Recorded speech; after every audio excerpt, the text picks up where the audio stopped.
مولانا حبیب الرحمان خان شیروانی کو ملا ہی نہیں تھا۔ خیر کبھی پڑھیں گے تو بتائیں گے۔ ان خطوط میں ماضی کی داستانوں اور حالیہ واقعات کے ساتھ ساتھ علمی مباحث اور ادبی تذکرے بھی ہیں۔ ان خطوط کا ایک خاص وصف آزاد کا وہ اسلوب ہے، آزاد یعنی مولانا ابوالکلام آزاد کا وہ اسلوب، وہ انداز، وہ طرز ہے جس کی بنا پر یہ خطوط دلکش عبارت آرائی کی عمدہ مثال بن گئے۔ کاروان خیال اور مکاتیب آزاد ان کے خطوط کے دیگر مجموعے ہیں۔ اب مکتوب کی جمع مکاتیب میں کوئی غلطی نہیں ہوگی اور آپ کے ذہن و دماغ میں بیٹھانے میں کامیاب ہو گیا ہوں گا۔ ان خطوط نگاروں کے علاوہ امیر مینائی، اکبر الہ آبادی، مہدی افادی، عبد الماجد دریابادی، سید حسین بلگرامی، محمد علی ردولوی، حبیب الرحمان خان شیروانی، صفیہ اختر اور عصر حاضر کے کئی ادیبوں کے مکاتیب کے مجموعے منظر عام پر آ چکے ہیں۔ بڑھتے ہیں آگے، سوانح نگاری کی بات کرتے ہیں۔ سوانح عمری ادب کی ایک ایسی صنف ہے جس میں کسی فرد، کسی شخص کی زندگی کے حالات و واقعات یعنی پیدائش سے لے کر موت تک کے تمام احوال و کوائف کو اس انداز سے پیش کیا جاتا ہے کہ اس کی زندگی کے تمام گوشے نمایاں ہو جاتے ہیں۔ غرض کہ سوانح عمری میں کسی انسان کی پیدائش، اس کا خاندانی پس منظر، عادات و اطوار اور ذہنی تأثرات و تجربات کی مکمل تصویر پیش کی جاتی ہے۔ اس کا موضوع کوئی دوسرا فرد بھی ہو سکتا ہے یا پھر خود مصنف۔ جب ایک مصنف کسی دوسرے شخص کی زندگی کے حالات و واقعات کو بیان کرتا ہے تو اسے سوانح عمری کہتے ہیں۔ دھیان رکھیے گا، دوسرے شخص کی زندگی کے حالات و واقعات بیان کرتا ہے تو سوانح عمری۔ جب مصنف خود اپنی زندگی کے حالات و واقعات اور تجربات و مشاہدات کو موضوع بناتا ہے تو اسے خود نوشت سوانح سے موسوم کیا جاتا ہے۔ مجھے لگتا ہے آپ کو معلوم ہی ہوگا سوانح عمری اور خود نوشت۔ اردو میں سوانح نگاری کا آغاز مولانا الطاف حسین حالی کی لکھی ہوئی سوانحی کتب سے ہوا۔ انہوں نے فارسی کے مشہور ادیب سعدی شیرازی کی سوانح حیات سعدی کے نام سے لکھ کر اردو میں باقاعدہ سوانح نگاری کا آغاز کیا۔ اس کے علاوہ مرزا اسد اللہ خان غالب کی سوانح یادگار غالب کے نام سے انہوں نے لکھا اور سر سید احمد خان کی سوانح حیات جاوید کے نام سے لکھا۔ چونکہ شیخ سعدی رحمۃ اللہ علیہ کی سوانح حیات سعدی، مرزا اسد اللہ خان غالب کی سوانح یادگار غالب، چونکہ دونوں میں دونوں کا نام آ رہا ہے اس وجہ سے یہ نہیں پوچھا جاتا، لیکن چونکہ حیات جاوید میں سر سید کا نام نہیں ہے اس وجہ سے یہ پوچھ لیا جاتا ہے کہ حیات جاوید کن کی سوانح عمری ہے تو سر سید کی سوانح عمری ہے۔ حیات جاوید کو کس نے لکھا تو حیات جاوید کو مولانا الطاف حسین حالی نے لکھا۔ حیات مطلب جو ہے اس کو جو ہے مکمل اور مدلل مداحی کس نے کہا؟ مکمل و مدلل مداحی حیات جاوید کے متعلق کس نے کہا؟ کس کا قول ہے؟ کمنٹ کیجئے سارے ساتھی۔ شبلی نعمانی نے قدیم مشاہیر کی سوانح عمری پر زیادہ توجہ دی۔ مشہور کی جمع مشاہیر کا مطلب مشہور لوگ، فیمس لوگ۔ انہوں نے اردو میں سوانح نگاری کی روایت کو استحکام اور ایک خاص معیار عطا کرنے میں نمایاں کردار ادا کیا۔ المامون، سیرت النعمان، الفاروق، الغزالی اور سوانح مولانا روم ان کی لکھی ہوئی اہم سوانح عمریاں ہیں۔ علامہ شبلی نعمانی نے سیرت النبی صلی اللہ علیہ وسلم کی تصنیف کا کام شروع کیا تھا لیکن مکمل نہ کر سکے تھے۔ ان کی وفات ہو گئی، ان کا انتقال ہو گیا اور ان کی اس تصنیف کو ان کے شاگرد سید سلیمان ندوی نے ان کی وفات کے بعد مکمل کیا تھا۔ 20ویں صدی میں سوانح نگاری کے فن کو کافی فروغ، ترقی حاصل ہوا اور کئی سوانح عمریاں اور خود نوشتیں لکھی گئی۔ ان میں عبدالسلام ندوی کی اقبال کامل، سید سلیمان ندوی کی سوانح سیرت عائشہ، حیات شبلی، غلام رسول مہر کی غالب، قاضی عبدالغفار کی آثار جمال الدین افغانی اور آثار ابوالکلام آزاد، مولانا عبد الماجد دریابادی کی حکیم الامت اور نقوش و تأثرات، صالحہ عابد حسین کی یادگار حالی، اس پر ہم نے کئی بار بحث بھی کیا تھا۔ یادگار حالی لکھنے والی صالحہ عابد حسین ہیں، وغیرہ مشاہیر پر لکھی اہم سوانح عمریاں ہیں۔ ان سوانح عمریوں کی خاص صفت یہ ہے کہ ان میں عقیدت کے رنگ کے باوجود تحقیق اور دیانت داری سے کام لیا گیا۔ جی، ایمانداری، دیانت داری کا مطلب ایمانداری سے کام لیا گیا۔ عقیدت تو ہے، محبت تو ہے، لیکن ایمانداری سے کام لیا گیا ہے۔ اس میں جانبداری کا پہلو جو ہے آپ کو نہیں ملے گا۔ ان سوانح نگاروں نے اپنے لطیف پیرائے اظہار کے ذریعہ سوانح نگاری کے فن کو جلا بخشنے کی کامیاب کوشش کی ہے۔ اردو میں سوانح نگاری کی ابتدا مشاہیر سوانح عمریوں سے ہوئی لیکن جلد ہی خود نوشت سوانح عمریوں کی طرف بھی توجہ کی گئی۔ اردو میں پہلی خود نوشت سوانح مولانا جعفر تھانیسری نے تواریخ عجیب کے نام سے لکھی، یہ خود نوشت ہے۔ اس میں مولانا جعفر تھانیسری نے کالے پانے کی سزا کے طور پر انڈمان نکوبار میں گزارے ہوئے اپنے اوقات و حالات کو بہت پر درد اور پر اثر انداز میں پیش کیا۔ اس کے بعد لکھے جانے والی اہم خود نوشت سوانح عمریوں میں خواجہ حسن نظامی کی آپ بیتی، ابوالکلام آزاد کی سوانح تذکرہ، سر رضا اعمال کی اعمال نامہ، ظفر حسن ایبک کی آپ بیتی، مولانا حسین احمد مدنی کی نقش حیات، شاد عظیم آبادی کی شاد کی کہانی شاد کی زبانی، اعجاز حسین کی میری دنیا، یوسف خان کی سوانح یادوں کی دنیا، جوش ملیح آبادی کی یادوں کی بارات۔ اب یہاں پر دیکھیے گا تو کچھ میں کنفیوژن ملے گا آپ کو۔ اعجاز حسین کی خود نوشت سوانح میری دنیا، یوسف حسین خان کی خود نوشت سوانح یادوں کی دنیا، جوش ملیح آبادی کی خود نوشت سوانح یادوں کی بارات۔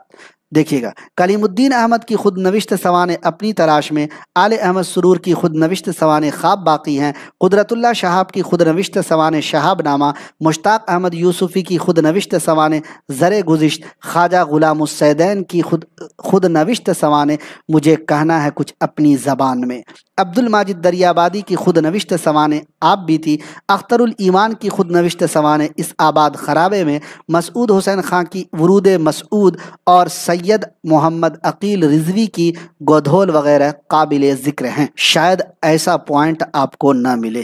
یقین مانیے دوستو، یہ جو آپ نے دیکھا ہے نا، یہ بہت امپورٹنٹ ہے۔ اب آپ کو یاد آیا کہ میں نے شروع میں کہا تھا کہ اس کلاس سے آپ کو 15 سے 20 سوال ٹکرا جائیں گے، اسی وجہ سے کہا تھا۔ یہ خود نوشت سوانح عمریاں اردو کے ادبی سرمایہ میں اہم اضافے کا کام کرتی ہیں۔ آج کے کلاس کا آخری ٹاپک ہے ہمارا سفر نامہ نگاری۔ سفر نامہ ایک ایسی نثری صنف ہے جس میں ملک و بیرون ملک کے سفر کے مشاہدات، مناظر، اہم معلومات کو ادبی پیرائے میں بیان کیا جاتا ہے۔ اردو میں سفر نامے کی روایت 19ویں صدی کے وسط یعنی بیچ سے ملتی ہے، درمیان سے ملتی ہے۔ سفر ناموں کی تاریخ میں یوسف خان کمبل پوش حیدرآبادی کے سفر نامے عجائبات فرنگ کو اردو کا پہلا نثری سفر نامہ قرار دیا گیا۔ یہ 1847 میں تاریخ یوسفی کے نام سے شائع ہوا تھا۔ اب دھیان رکھیے گا، 1847 میں تاریخ یوسفی کے نام سے شائع ہوا تھا، لیکن یہ ان کا عجائبات فرنگ جو ہے یہ پہلا سفر نامہ ہے۔ اس میں کلکتہ سے انگلستان تک کے بحری سفر یعنی سمندری سفر کی رودات کو بیان کیا ہے یوسف خان کمبل پوش نے۔ اس سفر نامے کے انداز تحریر سے اس وقت کے اردو نثر کا اندازہ ہوتا ہے اور پتہ چلتا ہے۔ مولانا محمد حسین آزاد کی سیاحت ایران، علامہ شبلی نعمانی کے سفر نامہ روم و مصر و شام کو اس صنف کی ابتدائی شکل کہا جا سکتا ہے۔ دوسرے سفر نامہ لکھنے والوں میں محمد ہدایت اللہ، مولوی فصیح الدین ہونا چاہیے، اور محمد عمر علی خان کے نام قابل ذکر ہیں۔ 20ویں صدی کے ابتدائی سفر ناموں میں ایک اہم سفر نامہ مولانا عبد الماجد دریابادی کا سفر حجاز ہے۔ مذہبی اور علمی لحاظ سے اس سفر نامے کی بڑی اہمیت و قابلیت ہے، مقبولیت ہے۔ اس نو کا مطلب قسم، اس نو کے دوسرے سفر ناموں میں ممتاز مفتی کا لبیک، صالحہ عابد حسین کا دیار حبیب، احمد سعید ملیح آبادی کا بغداد سے مدینہ منورہ تک ادبی لحاظ سے اہم ہے۔